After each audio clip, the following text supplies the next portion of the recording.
Hai semuanya, selamat datang di video pembelajaran kelompok kami. Kali ini kita bakal bahas materi bab 8 tentang partnership atau persekutuan.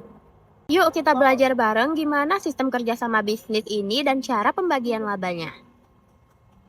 Nah, jadi teman-teman, partnership atau persekutuan itu bentuk kerjasama bisnis antara dua orang atau lebih yang bareng-bareng menyumbang modal, berbagi keuntungan, tanggung jawab, dan juga kerugian dari usaha bersama.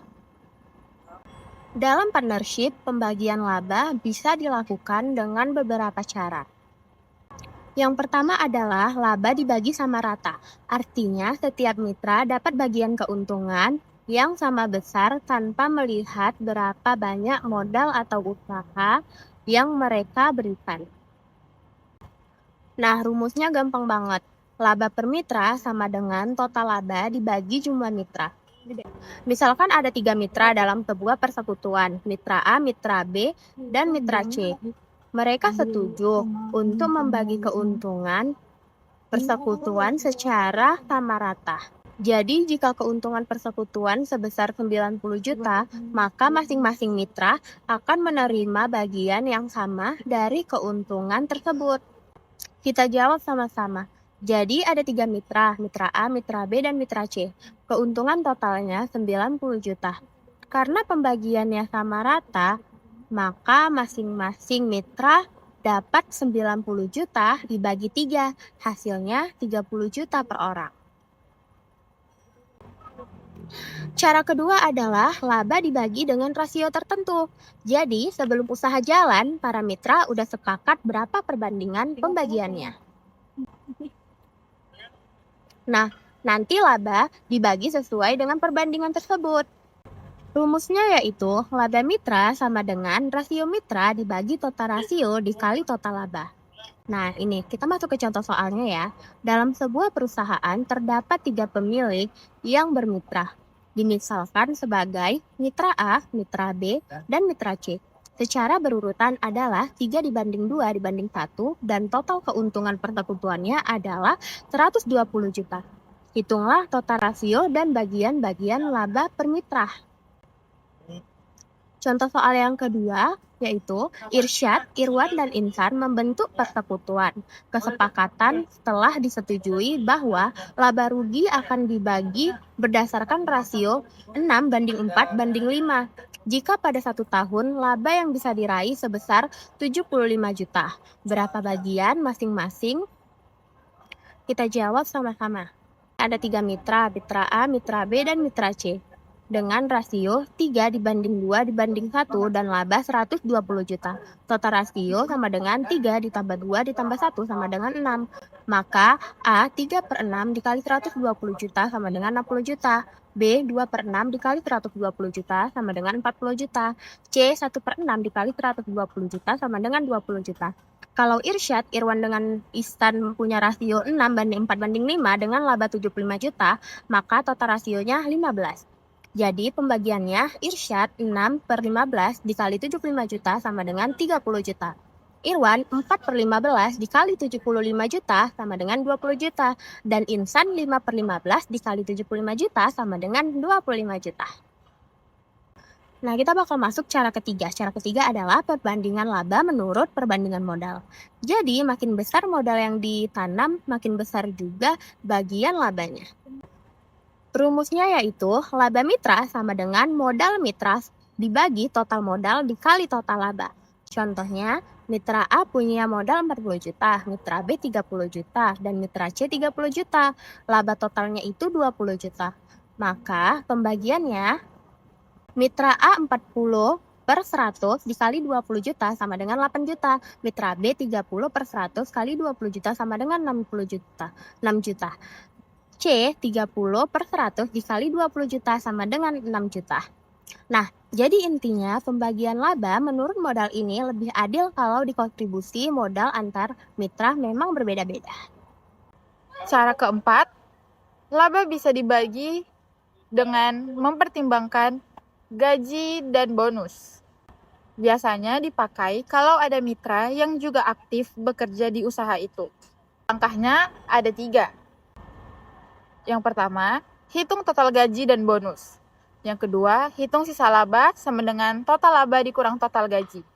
Yang ketiga, bagi sisa laba sesuai kesepakatan, misalnya rasio atau modal. Contohnya, Mitra A modal 40 juta, gaji 10 juta. Mitra B modal 60 juta, gaji 15 juta. Mitra C modal 100 juta, gaji 20 juta. Total laba 80 juta. Total gaji sama dengan 10 ditambah 15 ditambah 20 sama dengan 45 juta. Jadi sisa laba setelah bayar gaji sama dengan 80 dikurang 45 sama dengan 35 juta. Kalau kesepakatan pembagian sisa laba adalah 1:2:3, maka total bagian adalah 6. Maka hasilnya A sama dengan 1/6 dikali 35 juta sama dengan 5.833,333. B sama dengan 2/6 dikali 35 juta sama dengan 11.666,667. C sama dengan 3/6 kali 35 juta sama dengan 17.500.000. Dari sini kelihatan ya, gaji dan bonus tetap dibayar dulu, baru sisa labanya dibagi sesuai rasio. Jadi pembagian lebih seimbang antara modal dan kontribusi kerja. Oke teman-teman, jadi ada 4 cara pembagian laba di partnership. Yang pertama, sama rata. Yang kedua, berdasarkan rasio. Yang ketiga, berdasarkan modal. Yang keempat, berdasarkan gaji dan bonus. Tujuan utamanya, biar semua mitra dapat bagian yang adil sesuai kontribusi dan kesepakatan mereka. Itu tadi penjelasan kita tentang partnership. Semoga kalian paham gimana sistem bagi hasil di persekutuan.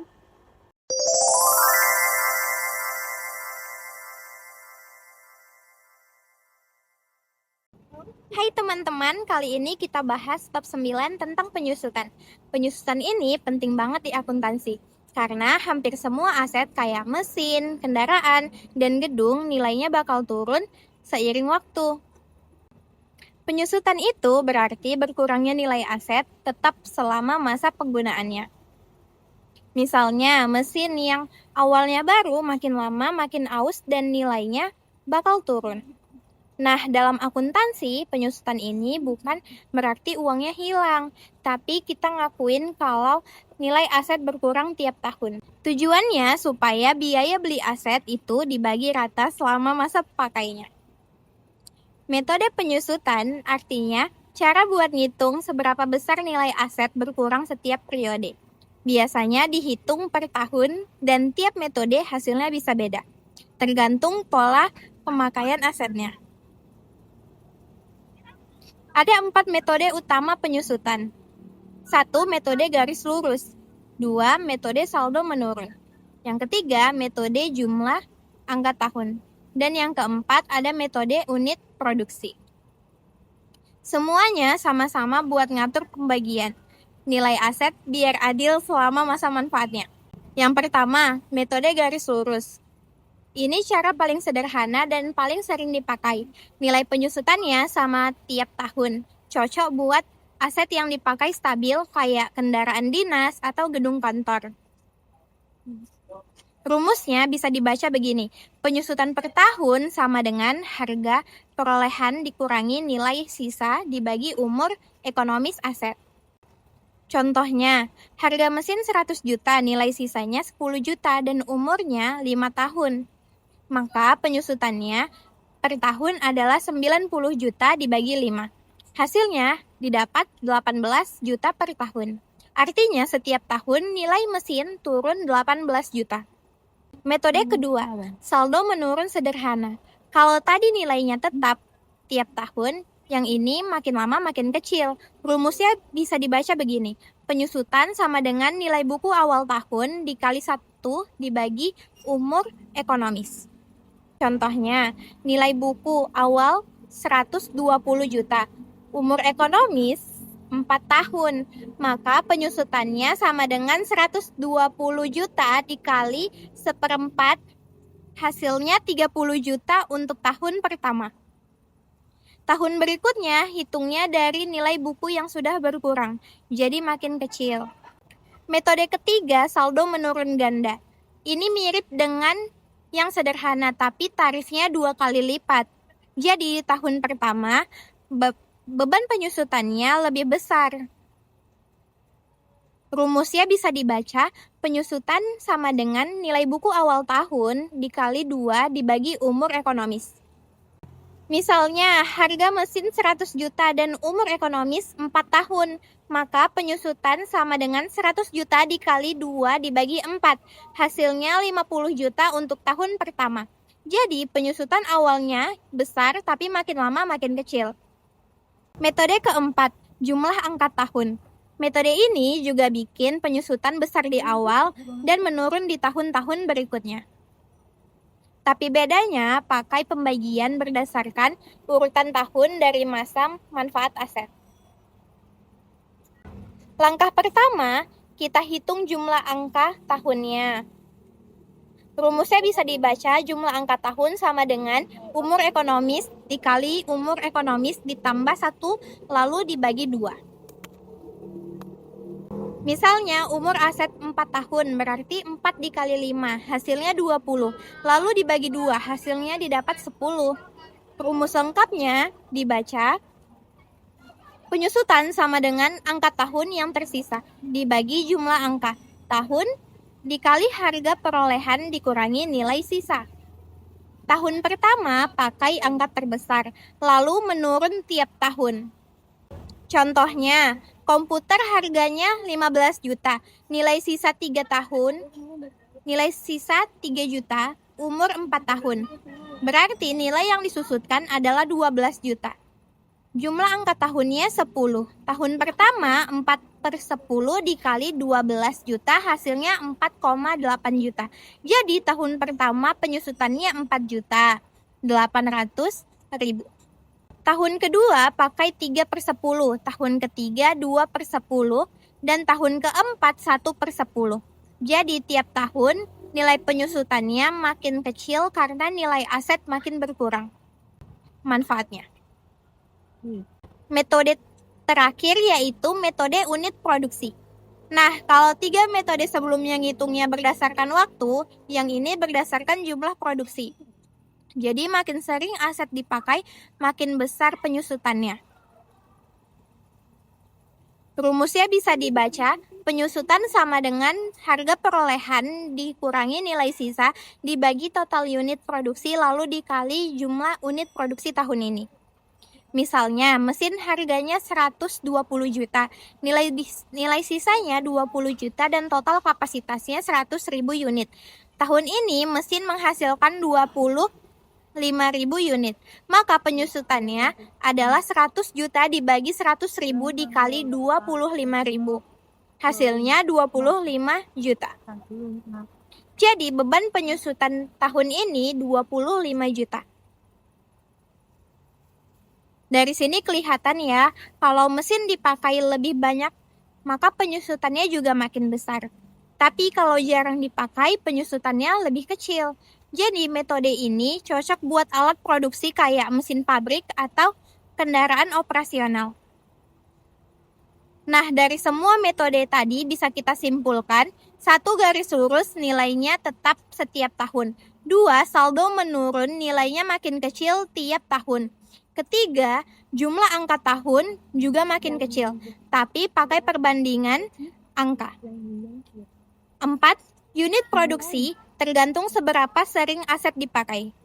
Jadi, itu tadi penjelasan tentang penyusutan. Semoga kalian makin paham cara ngitungnya dan tahu perbedaan tiap metode.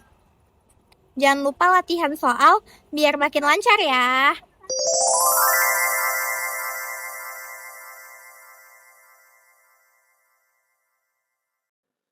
Halo semuanya, kali ini kita masuk ke bab 10, yaitu tentang payroll atau gaji dan upah. Di bab ini, kita bakal bahas gimana sistem penggajian di perusahaan. Mulai dari pengertian, cara menghitung, gaji kotor, gaji bersih, lembur, sampai potongan gaji. Gaji adalah bayaran yang diberikan perusahaan kepada karyawan dalam bentuk uang secara teratur. misalnya setiap bulan. Jadi gaji ini bentuk imbalan dari hasil kerja seseorang, sesuai perjanjian kerja atau ketentuan perusahaan.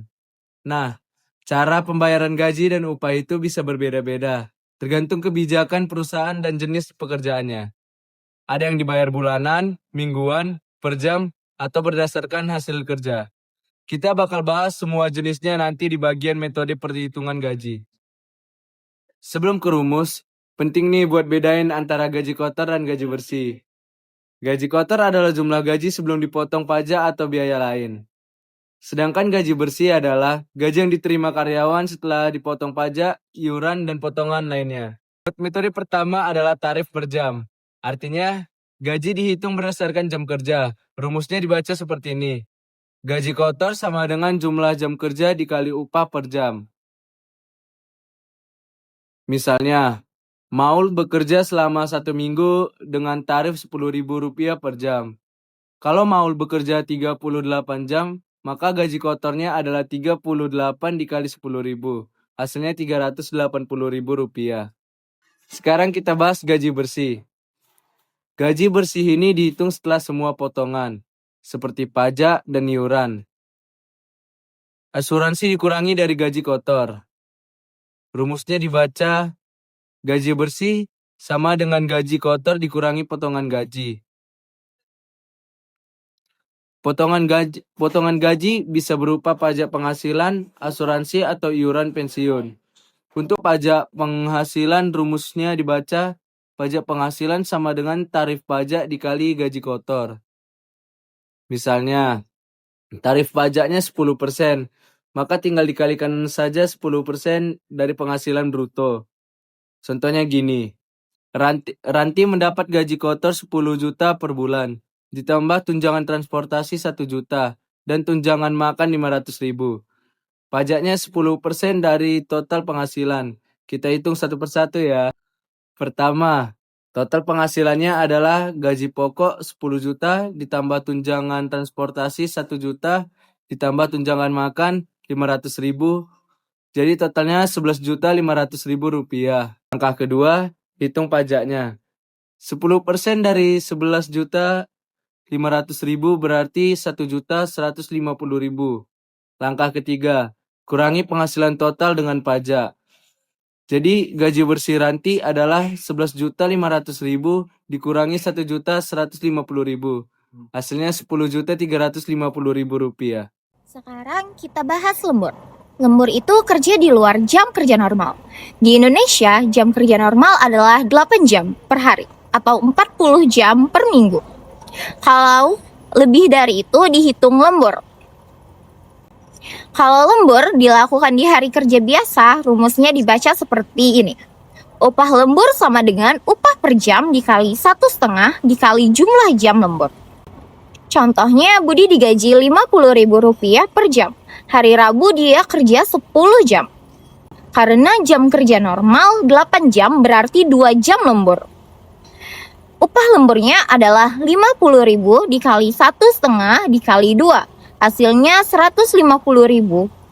Jadi total gaji Budi hari itu adalah gaji reguler 8 jam Rp400.000 ditambah lembur Rp150.000, total Rp550.000. Kalau lembur di hari libur, hitungannya beda. Rumusnya dibaca upah lembur hari libur sama dengan upah per gaji dikali 2 kali jumlah jam lembur. Misalnya, seorang karyawan digaji Rp20.000 per jam dan minggu ini dia kerja 50 jam. Berarti ada 10 jam lembur. Karena lewat dari 40 jam, gaji regulernya 40 jam dikali 20.000. Jadi 800.000. Upah lemburnya 10 jam dikali 1,5 dikali 20.000. Jadi 300.000. Totalnya jadi Rp1.100.000. Sekarang contoh lain.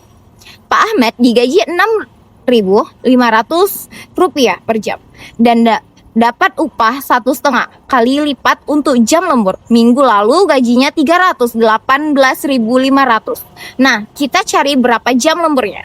Kita hitung dulu gaji reguler 40 jam, yaitu 40 dikali 6.500, hasilnya 260.000. Selisih antara gaji total dan reguler adalah 58.500. Itu gaji lembur. Upah gaji per jam adalah 6.500 dikali satu setengah jadi 9.750. Maka jam lemburnya 58.500 dibagi 9.750.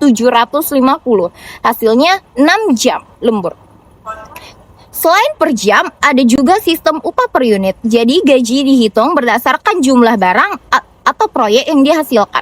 Rumusnya dibaca gaji sama dengan jumlah produksi dikali upah per unit.